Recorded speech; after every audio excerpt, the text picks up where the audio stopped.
the first time you ever appeared on Rap Genius, which was about a blog post we did about the most graphic, sex skits in all of hip hop, and you won hands down. I beat a lot of competition too. Some of the real grimy, dirty, nasty dudes, the Biggies, the Big Puns, the Eminems, the NWAs. I beat everybody for that #1 spot. That was a pretty good.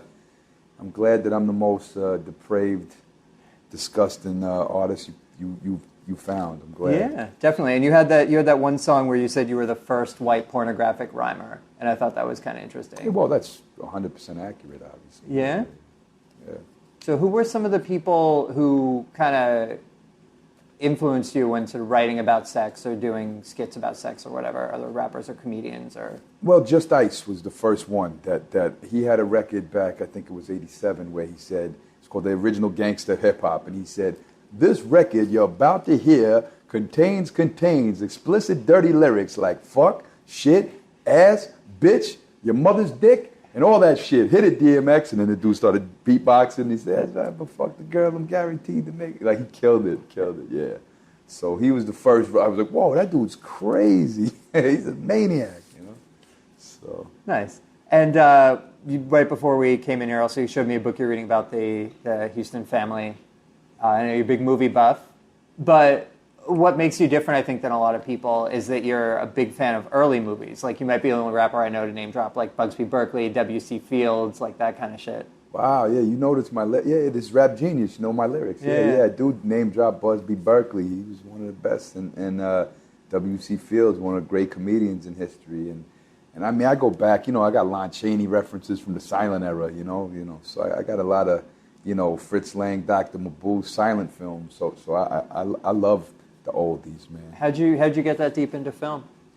I was just, as a kid, I loved films, man. I loved movies. And, sometimes you watch a lot of the Hollywood stuff and you lose a little interest. So you dig a little deeper into, I get real obsessed with shit, like hip-hop, like when I came up and checked out the Houdinis and the Run DMCs and the, and then later to the Rakims and all that stuff. But then I wanted to find out about the Cold Crush Brothers and a little bit of the more earlier stuff. So I kind of always dig a little deeper to whatever I get involved with. Boxing, if I like something, I get obsessive over it, Right. Boxing, obviously, you're a huge fan of as well. I definitely like that boxing freestyle you did was kind of like a history of the sport. From I didn't even know if Jack Johnson or if you named for fighters earlier than that even. Yeah, I named a lot of early day fighters. Yep. Nice. Who are you checking for now, boxing wise? There's a lot of great fights coming up, and it was just the Cuban just beat up Donaire this weekend at Radio City Music Hall. That just happened, outclassed him, and then you got Austin Trout versus Alvarez coming up. That's a good fight, and there's a lot of good fights happening, man. A lot of the good fighters are fighting each other, and it's a good time for boxing. Nice. Why do you think you gravitated to boxing? Is it because it's sort of a competitive thing in the way that maybe battling was when you started out, or? No, I liked boxing before I rapped. Boxing I liked when I was like 6 years old. And rapping I started getting real serious about around 11, 12. And boxing, my father taught me a lot of things. And the same reason I liked weapons and, fighting. And my father, was a big fight fan. He used to go, oh, check out this, Larry Holmes. He's the greatest fighter. And check out Sugar Ray Leonard. He's going to beat Roberto Duran. And he's just, so that's how I got involved with boxing. So my father put me onto it. And then I joined boxing and tried to be a boxer and all of that stuff. Yeah, you tried to. It's funny. My trainer from when I was around 8 years old, Coach Murphy, he had passed a couple years back, but I haven't seen him in 30 years, 20 years, 25, something like that. Yeah. And then when I filmed the People's Champ music video, we went to a boxing gym in Long Island, and it was just coincident that the guy that owned the gym was Coach Murphy, the son. And I remember Coach Murphy's son being in it was Mike Murphy. And I remember him back in the day, young guy. Now he was like an older guy like his dad with the boxing gym out. And it was great. I was like, wow, this is Coach Murphy's gym. Check this out. Wow. Yeah. That's awesome. You mentioned your father in that last answer. I know that one of your most famous songs, best loved songs, Uncommon Valor, was written from his point of view. Yeah. Right?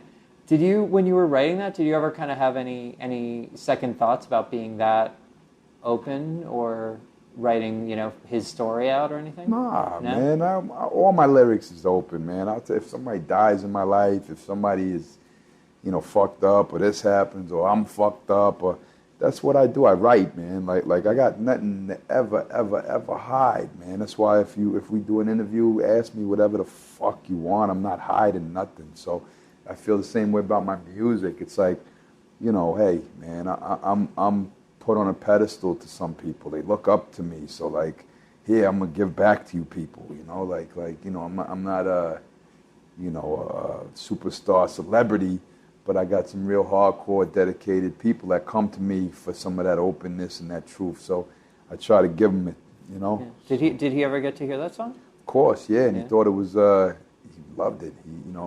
I couldn't have wrote it without him. I called him up. I interviewed him when I was writing the rhyme. I said, okay, what was the helicopter called? What was this? Okay, what region were you in here? And, then I called my stepmother. I said, what were the exact diseases that the children had? The one was microcephalic, and the other one cerebral palsy. And she said, oh, and Max had cortical blindness. And okay, cool. So it was almost like I was doing reporting. I called my stepmother and my father, and after I got off the phone with them, I wrote the rhyme, Rap genius. Another thing you've been very open with is you've been way more open than just about any rapper I can think of when it comes to talking about mental illness, which is something that's often really stigmatized, not specifically in hip-hop, but in society at large, as something like people don't often think about. Yeah, I don't know why everybody always asks me about that shit.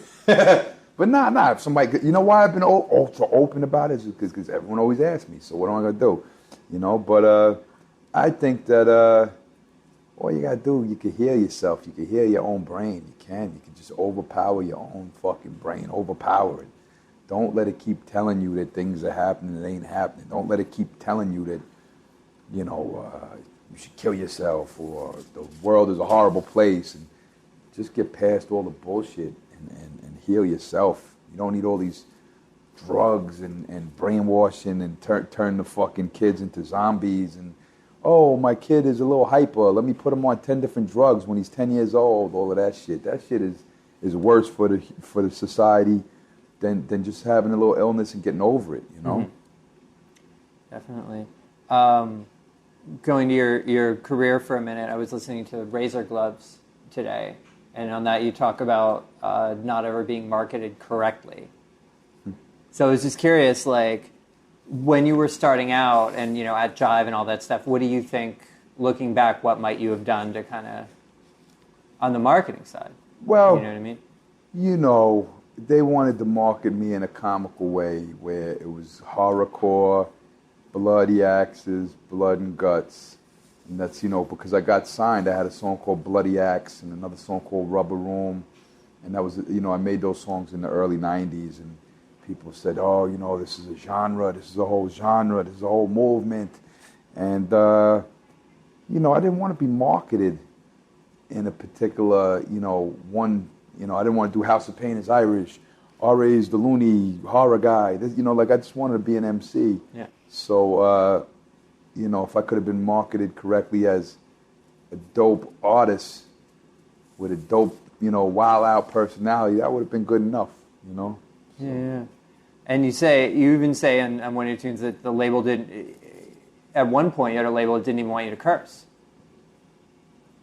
Oh, when I said they try to treat me like Heavy D instead I couldn't curse. Yeah. Well, yeah, they tried to cut down your curse words. They try, could you make a clean record? Could you make a couple radio records? Could you do this? And I said, I'm just gonna make the music. Whatever I do, I do. Yeah. So. And people forget a lot about that there was a real strong divide in that era between like pop rappers and. Well, there was a huge divide. It was like, here's the bullshit pop rappers, here's the hip hop artists. It wasn't all meshed into one, where the pop artists are the same as the rap artists, so the rappers have to make records to appeal to the pop crowd. That's what ruined so many great artists, is that they're so busy trying to chase that pop record and that pop celebrity status that they're not making real music. Yeah. So back in the day, you had Vanilla Ice, MC Hammer, Young MC, all that stuff, and Young MC had a couple cute little stories. He wasn't like a horrible MC, but, it was more commercial. But then you had the lyricists, the wise intelligent from Poor Righteous Teachers, and and you know the KRS-Ones and the Big Daddy Kanes and the monster MCs that were real MCs. They weren't super pop stars. They weren't MC Hammer. They were just the dope, respected artists that were so respected that they could sell gold or close to platinum, or for just being, you know, the dope rappers that they were, and having a little bit of fame attached to it, you know. And they were marketed as, yo, the teacher, you know. So, Poor Righteous Teachers, I'm not sure if they went gold, but I think they did actually. But if they didn't, they damn well went very close, you know, for a little indie record like that on Profile Records, you know. So what changed, do you think, that everything just kind of got Well, the meshed corporations together? get involved. So, you know, the more money and money and money and money and money and money get involved with things, you know, it all gets flushed into one toilet bowl. Right. You know, that's any culture.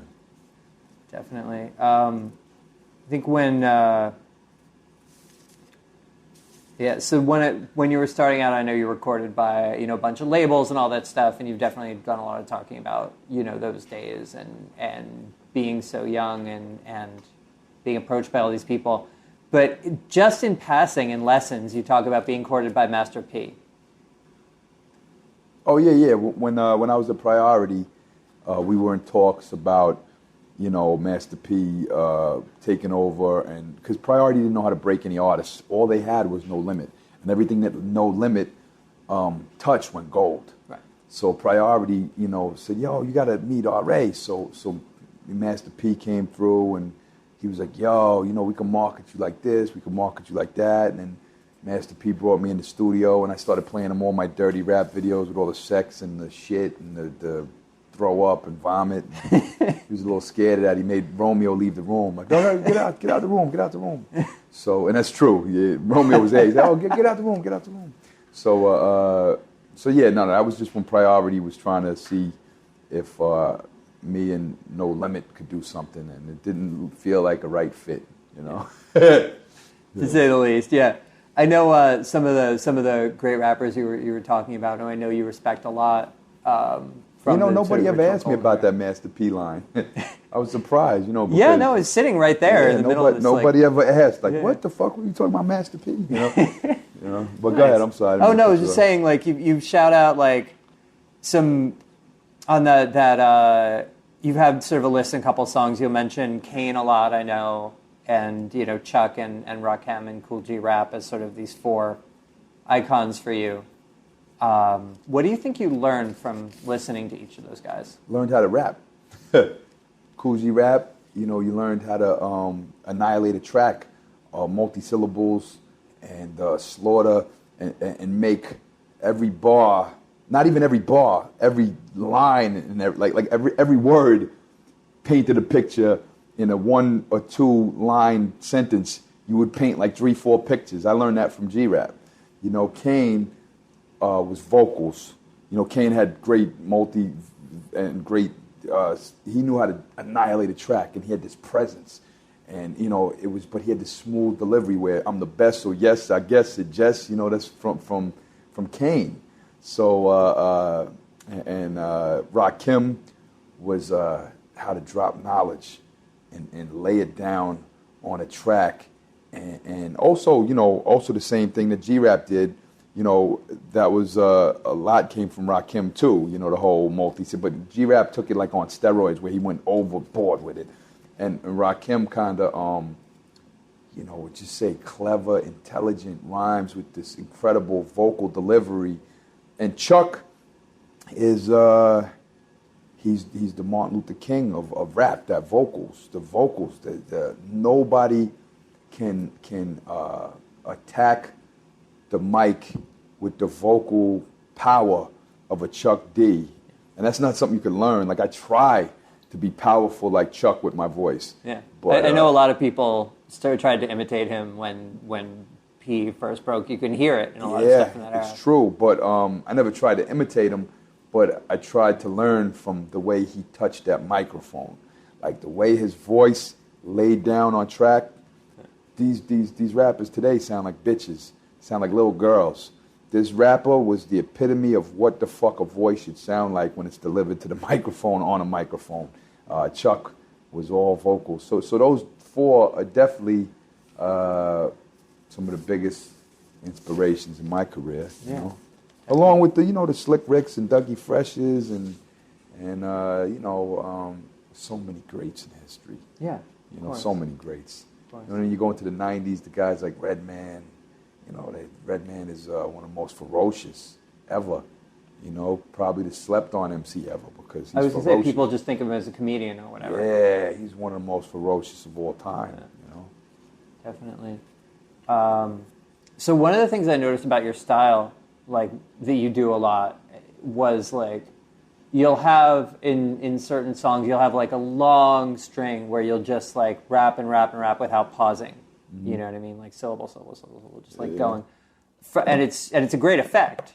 It never lasts too long. I don't think it ever really goes like over the top. But I was just curious where that came from. If you learned it from someone, or if it was like a battling trick, or. No, that is me just trying to mutilate shit. So like, like I don't know where I learned it from. I don't know what MCs did it before me. I'm sure it's been done. I'm not saying I originated that only, but I don't know if I did it. I have no fucking idea. But I just, sometimes I don't want to let go. I want to keep punching and punching and punching and punching and punching and punching and punching them in the face. Like I don't want to let it breathe. And it's crazy because when you do those songs live, when you're doing them live, you're like, shit, I wish you would have let it breathe. So I could just take a breath. Because I don't use no hype man. I use just me. Right. Other rappers could stop and let somebody say the word. So I'm up there spitting every one of them syllables.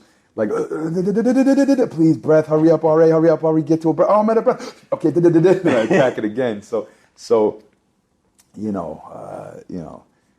maybe my next album, I'll write with a few more breaths to make my stage shows a little easier, Or I'll bring a hype man on stage. Right. So you had some funny label mates in your first sort of incarnation with Jive. I know that at a certain point they started bringing on pop acts, Backstreet Boys, and I was signed kind to Backstreet Boys, and I was signed to the same label with Backstreet Boys and NSYNC and Britney Spears and Aaliyah and R. Kelly and Shaquille O'Neal. Shaquille O'Neal, I was going to say, Shaq Fu. Did you ever meet him? My producer, Mark Niles, who's with my producer since I'm 16, and he did most of the Night of the Bloody Apes and a lot of American Lowlife and quite a few tracks on Die Rugged Man Die, and he did one of the songs that's going to be one of the singles on Legends Never Die. He's been in my corner for a lot of years, and me and him got in a fight after I left Jive. He stayed with Jive, and he produced Shaquille O'Neal, a couple joints for him, and the Insane Clown Posse. He was producing all of those fucking guys. And Jive, I was blackballed and hated, and this dude went to them to fuck with them because they were writing checks, Yeah. So we wasn't cool for like 5 years, me and Niles. If you're listening, Niles, you fucking scumbag. No, we have a love-hate relationship, me and Niles, man. Yeah. I was curious about something. We were talking about, movies a little while back, and specifically about TV and movies and stuff. You have that line where you say, I grew up worshiping Charles Bronson, John Rambo, and Chuck Norris. And I was just curious, like, how you think seeing those kinds of figures on TV and the movies and stuff growing up, how you think that shaped your personality? Well, of course it shapes your personality. I think it gives the children a little masculinity in their life where they could be men. They don't have to be ashamed of being men. I think you could defend yourself and fight for yourself, and now I think men are little girls. They teach them to be feminine, teach them to be soft, teach them to be womanly men, teach them to wear girls' clothes, teach them to be bitches. I think they want to soft and sensitized fucking men. So I think growing up on the Rambos and the Chuck Norrises was good for a kid. So. Nice. You also say in one of your new songs you were lacking in discipline as a kid. What was your childhood like? Well, my father was wild, and he'd be out there 1 month. He'd be out there fighting and getting arrested and bar fights and getting drunk with women and crashing into our front lawn with my mother in the house, and he's got like the teenage girl in the back of the car, you know, he was a wild man, and great man. But and then another time, then he became Prince Omar, the Black Angel, you know, and wait, you'll have to explain that one. Yeah, well, yeah, he became a preacher, and he started, you know, he sent away in the National Choir for a priest collar, and he started marrying people and going door to door, and like, I'll save you, and like, you know, he became very, you know, he got bit by that Jesus bug, man, and Jesus sometimes kicks you in the ass, and you know, so they say, oh, he has some problems, so they had him locked up a couple of times, and you know, to kind of get his brain straight, and you know, so I got the single mother. She was European from Germany, and my father's not always there when I was younger, and you know, I do what I want. I used to run around the streets and act a little wild, you know. So yeah, you know. Definitely. So you've the new at the time we're talking now, your new album's coming out in just a couple of days, right? Yeah. Legends Never Die is in stores April 30th, and I need everybody to support it and put up, you know, pictures on your damn internet. Just spread the word, man. Just Legends Never Die. It's an independent cause, so we're you know, one little small operation, but the music is huge. So everybody gotta support it, man. It's really some of the best work of my career, and any hip hop fan that hears it, real hip hop fan, they're gonna really appreciate it, you know. So. Excellent. Yeah, I know you got a lot of you know, or a few, but some notable guest appearances on that. Yeah, but even if there was no guest appearances on it, I'd take all the guest appearances off. I got, I think, 17 or 18 songs. I got 5 songs with appearances on it, so even if it was only 11, 12 RA songs with no guest appearances, it's still album I'm very proud of. But I love my guest appearances too. Yeah. My song with Talib Kweli is getting a great response because that's already leaked. And the next one the world is going to hear is the Tech 9 Chris Calico record, and that's a real big one. And Brother Ali and Master Ace, the young boy Hobson, man, he came real correct on his joint, and Vinny Paz and Sadat X, we got a real good album, great album that I'm proud of. You know? That's incredible. On the first song from that album, The People's Champ, you had this line on it that really caught my ear. I was just curious to maybe hear your thoughts on it. Where you say, I'm the white boy version of Nat Turner. Yeah, well, when I wrote that line, I said, you know, this don't even make no sense. I said, that's the funniest fucking kick you in the dick line ever. Because how the fuck is anybody the white boy version of Nat Turner? So that was me being RA, being comical. You know, I was, yeah. I'm not a black militant escaped slave killing white folks. It's just a funny line. I thought it was a very funny line, you know. So, yeah.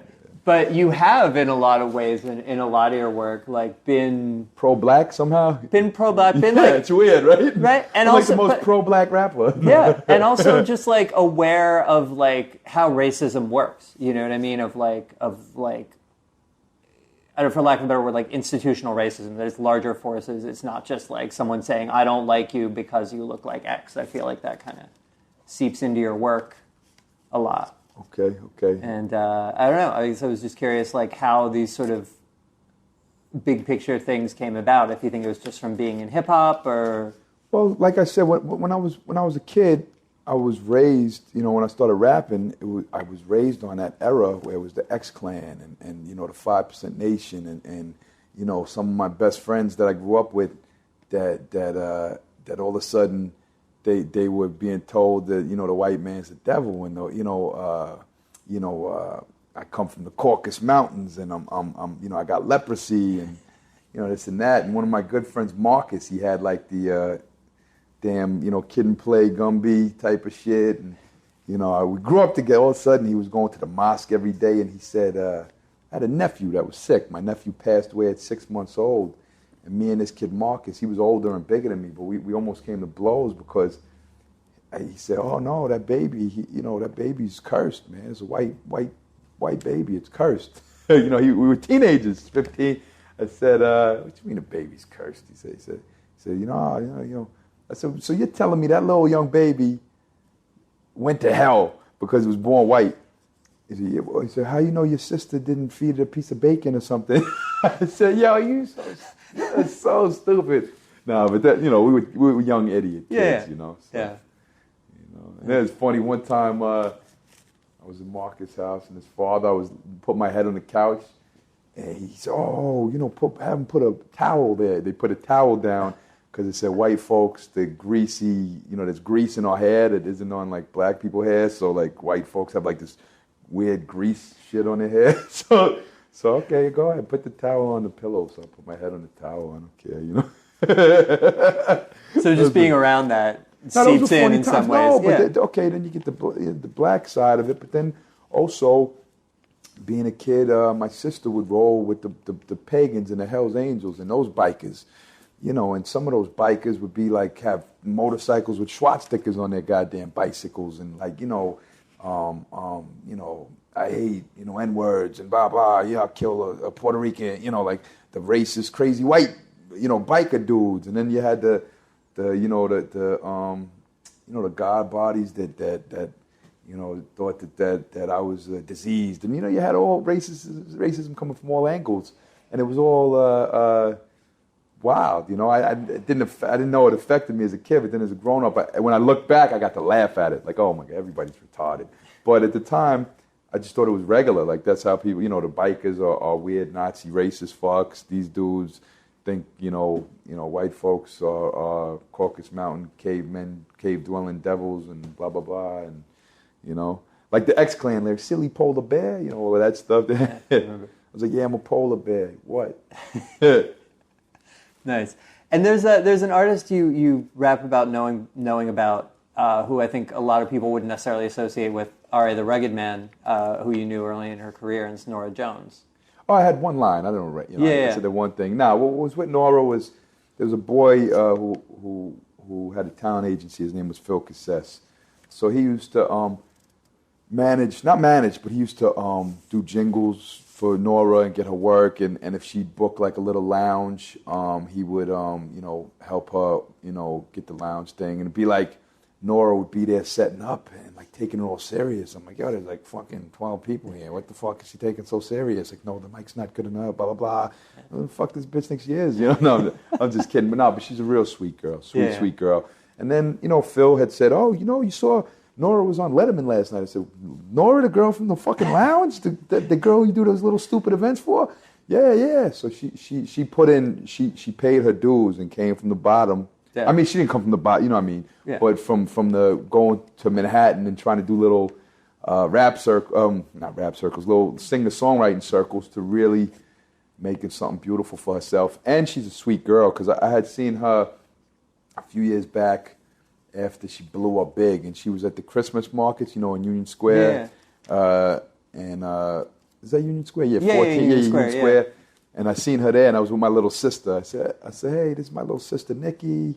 Hey, Nora, how you doing? And she was sweet as hell. And then she's like, oh, how you doing? How you been? Okay, everything's sweet, everything's cool, So, but then my sister's like, she wasn't famous.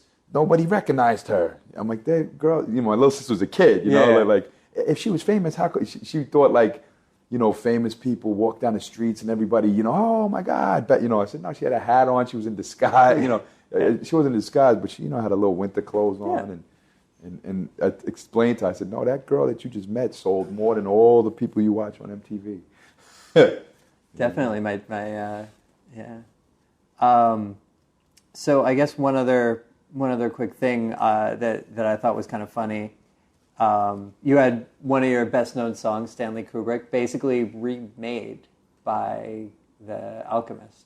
Yeah, that was weird. Alchemist. How'd you feel when you first heard that? Like, do you remember the moment of first hearing? Alchemist played me the beat before he sold it.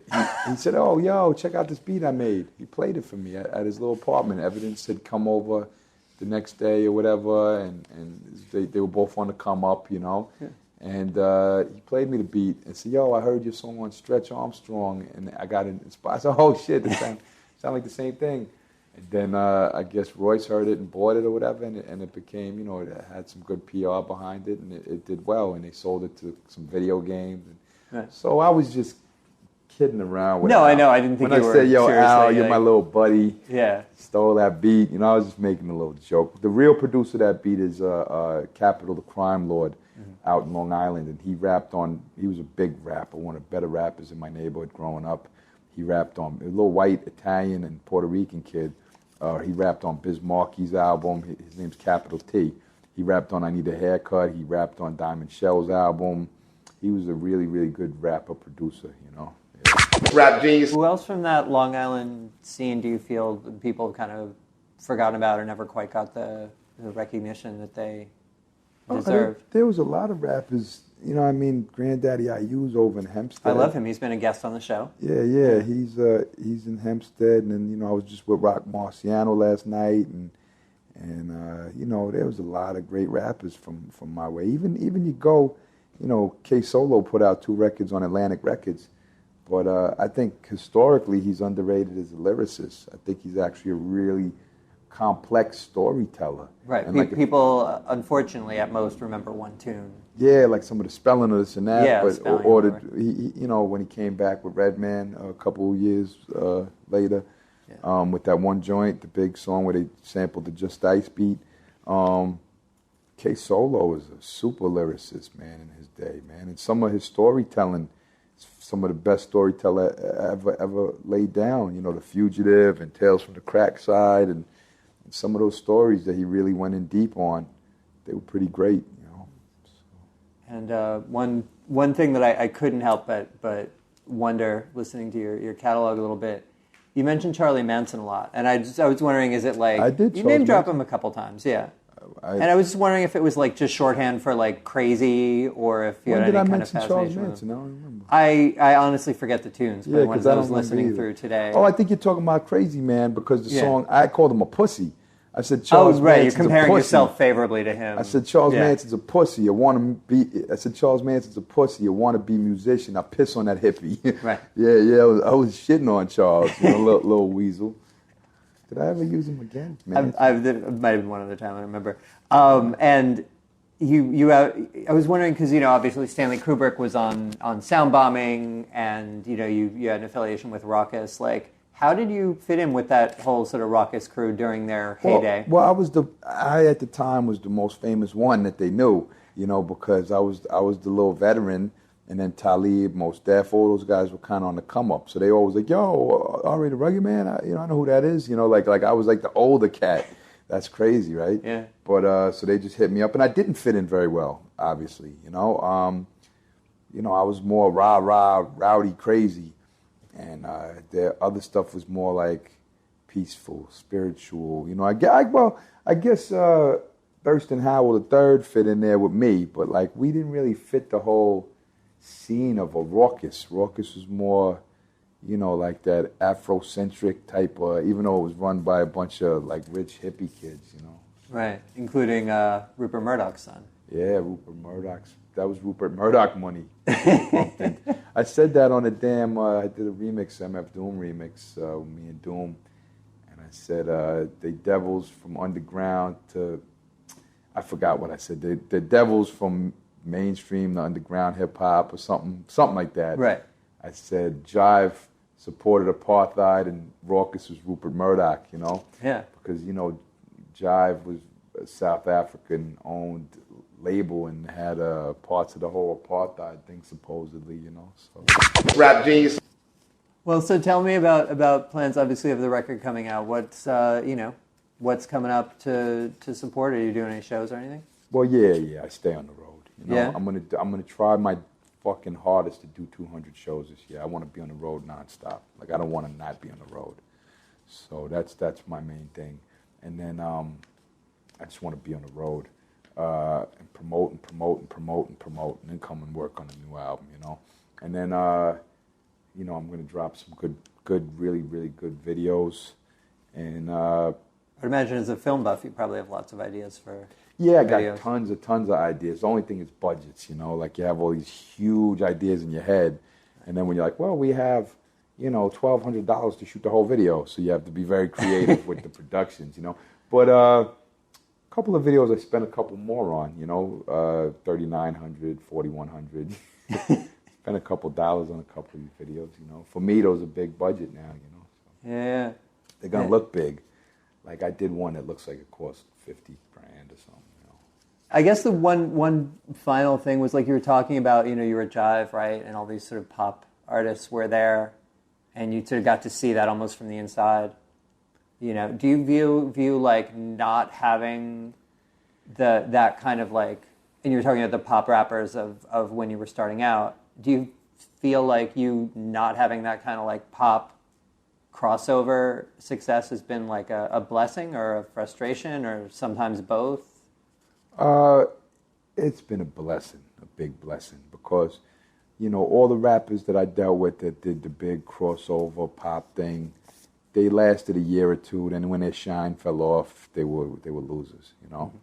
The ones that have the longest reign are the dudes that, you know, make good music and keep making good music and don't make a crossover song or two to fucking, you know. I'm glad the way everything went is exactly how it should have went, and I'm blessed, you know. Yeah. So, yeah. Excellent. And you've obviously, you know, you've worked with a ton of pretty much every notable rapper, I would say, during your time out, just about. I'm still doing it. I'm still Yeah. doing it, you know. Yeah, which is crazy. Who is someone that you've worked with who's really surprised you in whatever way? Maybe they were, you know, either more talented or funnier or more standoffish or friendlier. Talib Kweli, I knew him for years, and you know, I always knew he was a good lyricist, but you know, I was like, you know, is he gonna be able to hang with me on this record? And he hung big time. His verse is fucking massive. So I was like, he was right there. Like, it's arguable. Some people say I got the better verse. Some people say he has a better verse, but we hung. Like, it was like, I was like, yo, Talib. When I got his verse back, I was so excited. I said, yo, Talib obliterated it. This is incredible. Like, I was so excited. Yeah. Like, I like it when I send some shit in, like, and sometimes people send me verses, and I'm like, I kind of like, you know, I kind of killed them on this. I wish they would have. I want to almost send the verse back and tell them to go harder, you know. Yeah. And so I like it when like a verse come back to me, and I'm like, wow, this dude went in, you know. So that Talib one was a nice surprise, and I thought it was amazing, and I think this whole song's amazing.